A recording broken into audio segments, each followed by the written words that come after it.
kira bisa wis enak kok. Mumpung udah nih enak. Wah, Pak aku ki jawab ki ya wis malas aku ki lek kula Tegal ae iki. Dodol nang Kalimantan nek gurung mokon ulur tanduran ae. Sajane aku ki wis sering berpikir lho, Pak. Pak dhewe ki nek kene wis suwe. Sampai tuane iki. Kok jek apa terus ayo gek Bali ya to, Pak, nyang Jawa. Usahane omah. Wong digoleki lho apa nih to, Pak, awake dhewe. Wong anak ya wis gedhe-gedhe.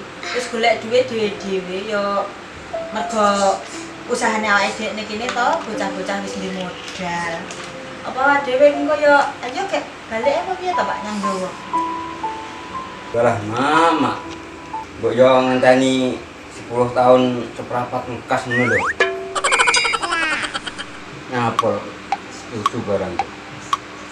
Alah 10 tahun meneh, Pak. Kok kebangetan men to, Pak.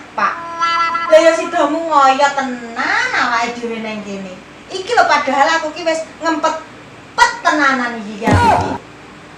Lah tibakno sampean yo ra iso ngumpet tenan, Mak. Golek ngono lho, kok ya ora omong kat mau ngono lho. Bocah yo lagi urung turu iki. Tidak. Itu dhisik. Alah. Panggah, sampean ki arahe panggah ngono kuwi ae sing nyang rono ae. Wis jan. Walah. Nek telepon iki sapa? Lah halo. Enak apa? Ya ora enak, lek saiki ya enak lah akeh, ya enak iki. Yo enak. Tapi ya saiki lho ya. Tapi ya iya ya soal iki ndang kanggo engko. Yo. Oke. Halo. Soal iki wis Yahmin iki wis demi iki ngene ae. Aku kirim ono nomor rekening ae. Halo. Sing ndek wingi kuwi lho sik beresno. Wong sing ndek wingi urung beres kok wis arepe nyilih neh.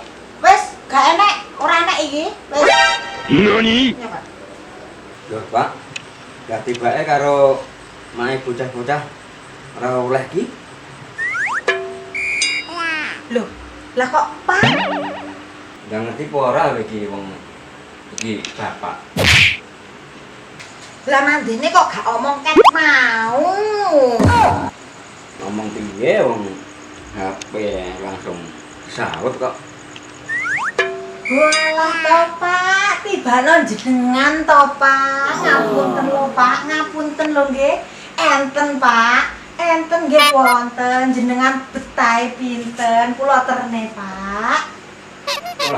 Oh.